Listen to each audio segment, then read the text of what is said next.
वो typical cover letter नहीं जो कंसल्टेंट्स ने लिख के रखा हुआ है, हर एक पे सिर्फ नाम चेंज करते हैं और आपको दे देते हैं।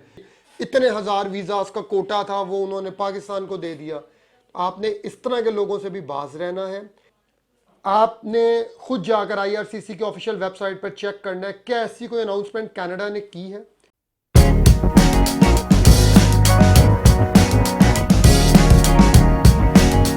हेलो व्यूअर्स, आज हम बात करेंगे कनाडा के वर्क परमिट के हवाले से। जी हाँ, कनाडा का वर्क परमिट वो भी डन बेस पर 10 लाख रुपया टोटल आपने पे करना है, वो भी कनाडा पहुंचने के बाद।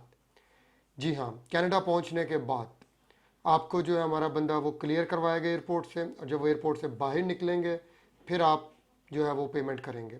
पाकिस्तान में सिर्फ आपने जो वीज़ा फ़ीस है वो पे करनी है। ये एक नया फ्रॉड जो मार्केट में लाहौर में इस वक्त इंट्रोड्यूस हुआ है, और इस फ्रॉड के तहत ये हो रहा है कि लोगों को कहा जा रहा है कि जी आप हमारे से अपना केस करवाएं, वर्क परमिट हम लोग डील करेंगे, हमारे वहाँ पे लोग मौजूद हैं जो कि आपको पहले हम यहाँ से आपका वीज़ा अप्लाई करेंगे। आप जब वहाँ पहुँच जाएंगे कनाडा तो वहाँ से बंदा एयरपोर्ट के अंदर से आपको पिक करेगा, उसके बाद आपको जाके काम वगैरह कन्वर्ट करवाएगा वर्क परमिट। तो मैं काफ़ी परेशान हुआ कि भाई ये किस तरह पॉसिबल है, क्योंकि हमारी इंडस्ट्री की एक चीज़ है, इंडस्ट्री के अंदर हाउ इज़ इट पॉसिबल। क्योंकि एक बंदा सिर्फ वीज़ा फ़ीस ले रहा है तो इस पूरे फ्रॉड में उसको क्या फ़ायदा हो रहा है। जब मैंने इसको फर्दर इन्वेस्टिगेट किया और डिटेल्स में गया तो पता ये चला कि वीज़ा फ़ीस के नाम पर आपसे तकरीबन 590 जो हैं वो डॉलर लिए जा रहे हैं, जबकि ओरिजिनल जो वर्क परमिट की वीज़ा फ़ीस है $190 है। तो जो डेल्टा है तकरीबन 300 से $400 वाला, ये डेल्टा जो है ये उनका कमाई का तरीका है कि ये छोटे छोटे 50-60 हज़ार जो है वो पर केस कमाई जाओ, ना वीज़ा लगना है, ना उसके बाद वहाँ एयरपोर्ट से किसी ने बाहर निकालना है। क्योंकि जिन लोगों ने कनाडा ट्रैवल किया है वो बड़ी अच्छी तरह जानते हैं कि कैनेडियन एयरपोर्ट के अंदर ऑटोमेटेड सिस्टम है।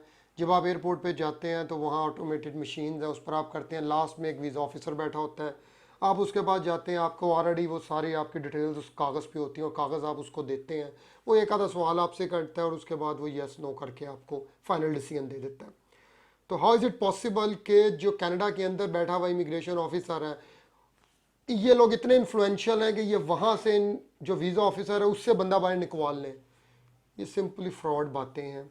इनकी सारी वर्थ जो है ये 30-40 हज़ार का जो ये फ्रॉड कर रहे हैं, 40-50 हज़ार का ये है, और लोगों को बेवकूफ़ बना रहे हैं। तो आपने इस तरह के फ्रॉड से बाज रहना है, इन लोगों के हत्थे नहीं चढ़ना।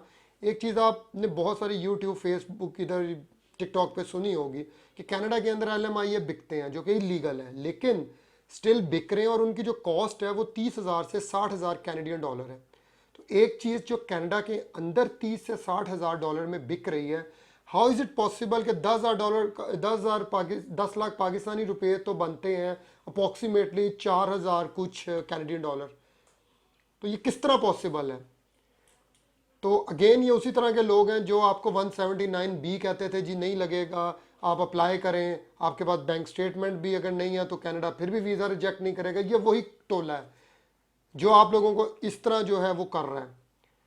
इसके अलावा एक दूसरी चीज़ है कि कनाडा जो है आपका वीज़ा जो है वो आपको बिल्कुल देगा। उसकी रीज़न ये है कि कनाडा के इंडिया के साथ ताल्लुकात ख़राब हो गए हैं।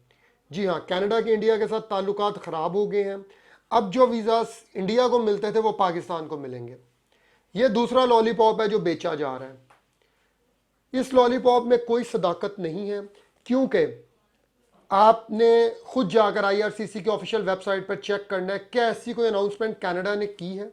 अगर कनाडा ने नहीं की तो इन लोगों के पास ये कहां से इंफॉर्मेशन आ गई है।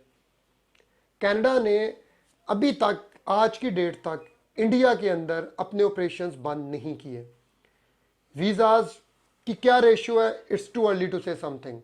ठीक है, हालात दोनों ममालिक के दरमियान ख़राब हुए हैं, लेकिन आई डोंट थिंक सो इसका बहुत कोई बड़ा इम्पैक्ट आ रहा है जिस तरह के कहा जा रहा है। कुछ लोग तो ये भी कह रहे हैं जी इतने हज़ार वीज़ाज का कोटा था वो उन्होंने पाकिस्तान को दे दिया।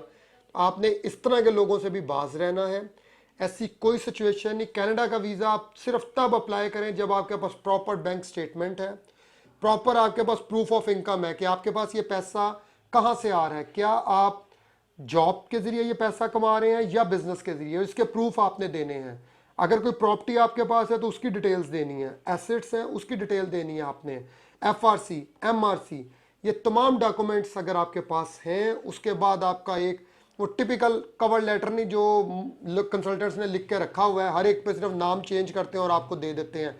टूर प्लान भी एक्सटेंडेड बना हुआ है, कोई उसमें डिटेल नहीं होती, 4-5 तस्वीरें लगाई हुई हैं और जनाब ये लिखा है कि ये 8 से 10 जगह विजिट करेंगे, डेट्स इट।